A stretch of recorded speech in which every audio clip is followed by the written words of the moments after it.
ಪಾರ್ವತಿ ಕೇಳದ್ಲಂತೆ, ಏನ್ ಶಿವ ನೀನ್ ಜಗದೋದ್ಧಾರಕ, ನೀನು ದೇವ್ರು, ನೀನು ಹೋಗ್ಬಿಟ್ಟು ಅವ್ರಿಗೇನಾರ ಒಂದ್ ವರಾಗಿರ ಕೊಟ್ರೆ ಒಳ್ಳೇದಾಗತ್ತಲ್ವಾ ಅಂತ.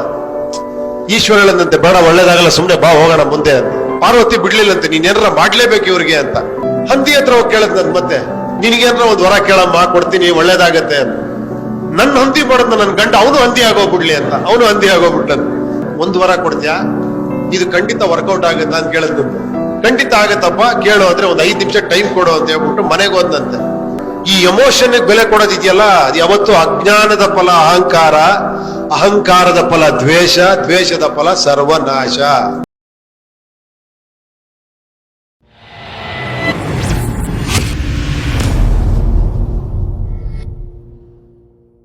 ಒಂದು ಚಿಕ್ಕ ಕತೆ ಹೇಳ್ತೀನಿ, ಅದು ಲೈಫ್ಗೂ ಕೂಡ ಬಹಳ ಮುಖ್ಯ.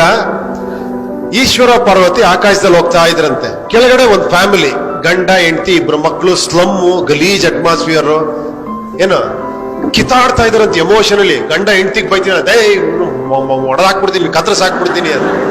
ಹೆಂಡ್ತಿಲೇ, ನನ್ನ ಮಗನೇ ನಿನ್ ಓಡಿಸ್ಬಿಡ್ತೀನಿ ನನ್ನ ಮನೆ ಬಿಟ್ಟು ಅಂತ. ಈ ತರ ಫುಲ್ ಗಲಾಟೆ, ಮಕ್ಕಳು ಅಳ್ತಾ ಇದ್ದಾರೆ. ಪಾರ್ವತಿ ಕೇಳದ್ಲಂತೆ, ಏನ್ ಶಿವ ನೀನ್ ಜಗದೋದ್ಧಾರಕ, ನೀನು ದೇವ್ರು, ನೀನು ಹೋಗ್ಬಿಟ್ಟು ಅವ್ರಿಗೇನಾರ ಒಂದ್ ವರಾಗಿರ ಕೊಟ್ರೆ ಒಳ್ಳೇದಾಗತ್ತಲ್ವಾ ಅಂತ. ಈಶ್ವರ ಹೇಳದಂತೆ, ಬೇಡ ಒಳ್ಳೇದಾಗಲ್ಲ, ಸುಮ್ನೆ ಬಾ ಹೋಗೋಣ ಮುಂದೆ ಅಂತ. ಪಾರ್ವತಿ ಬಿಡ್ಲಿಲ್ಲಂತೆ, ನೀನ್ ಏನಾರ ಮಾಡ್ಲೇಬೇಕು ಇವ್ರಿಗೆ ಅಂತ. ಓಕೆನಾ? ಕೊನೆ ಕೆಳಗಡೆ ಬಂದ್ರಂತೆ. ಈಶ್ವರ ಹೋಗ್ಬಿಟ್ಟು ಒಂದ್ ವೇಷ ಮರೆಸ್ಕೊಂಡು ಹೋಗ್ಬಿಟ್ಟು ಆ ಗಲಾಟೆ ಮಾಡ್ತಿರಲ್ಲ ಗಂಡ ಹೆಂಡತಿ, ತಡೆದ್ಬಿಟ್ಟು ಗಂಡರ್ ಕೇಳದಂತೆ, ನಿನ್ಗೇನಾರ ಒಂದ್ ವರ ಕೇಳ, ಯಾಕೆ ಕೊಡ್ತೀನಿ ಅಂತ. ಅವ್ನ ಆವೇಶದಲ್ಲಿ ಇದ್ನಲ್ಲ, ಕೋಪದಲ್ಲಿ, ವರ ಕೊಡ್ತೀಯಾ, ಆಗತ್ತಾ, ನೀನು ಹೆಂಡತಿ ಹಂದಿ ಆಗೋಗ್ಬಿಡ್ಲಿ ಅಂತ. ಅವನ ಹೆಂಡತಿ ಹಂದಿ ಆಗೋಗ್ಬಿಟ್ಲಂತ. ಹಂದಿ ಹತ್ರ ಹೋಗಿ ಕೇಳದ್ನಂತ, ಮತ್ತೆ ನಿನ್ಗೇನಾರ ಒಂದ್ ವರ ಕೇಳಮ್ಮ, ಕೊಡ್ತೀನಿ, ಒಳ್ಳೇದಾಗತ್ತೆ ಅಂತ.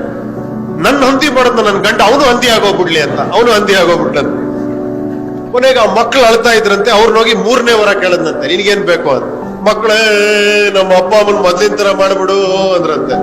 ಟಮಾರದ್ ಮತ್ತೆ ಮೊದ್ಲಿನ ತರ ಮತ್ತೆ ಸ್ಪೈಟ್, ಡಮಾ ಡಿಮೀರ್ ಅಂತ. ಈಶ್ವರ ಹೇಳದ್ನಂತೆ, ಎಷ್ಟು ವರ ಕೊಟ್ಟೆ ನಾನು? 3 ವರ ಕೊಟ್ಟೆ. ಏನಾರ ಯೂಸ್ ಆಯ್ತಾ ಇವ್ರಿಗೆ? ಯಾಕಂದ್ರೆ ಇವ್ರ ಬುದ್ಧಿ ಎಮೋಷನ್ ಜೊತೆ ಕೊಟ್ಬಿಟ್ಟಿದ್ದಾರೆ ಕೈಗೆ. ಇವ್ರಿಗೆ ಬುದ್ಧಿನೇ ಇಲ್ಲ ಇವ್ರಿಗೆ. ಬಾ ಇನ್ನೊಂದ್ ಕಡೆ ತೋರಿಸ್ತೀನಿ ನಿನ್ಗೊಬ್ಬನ್ನ ಅಂತ ಕರ್ಕೊಂಡು ಹೋದ್. ಯಾರೋ ಒಬ್ಬ ಈ ತರ ಯಂಗ್ಸ್ಟರ್ಸ್ ಬರೆಯಲ್ಲಿ ಪ್ರೆಸಿಡೆಂಟ್, ಸ್ವಲ್ಪ ಕಿಲಾಡಿ, ಓಕೆನಾ, ಈ ತರ ಕಿಲಾಡಿ ನೋಡ್ಬಿಟ್ಟು ಒಂದೇ ಒಂದ್ ವರ ಕೊಡ್ತೀನಿ, ಏನ್ ಬೇಕು ನಿನ್ಗೆ ಕೇಳಿದ್ರೆ ಅವ್ನು ಎಕ್ಸೈಟ್ ಆಗ್ಲಿಲ್ಲಂತೆ.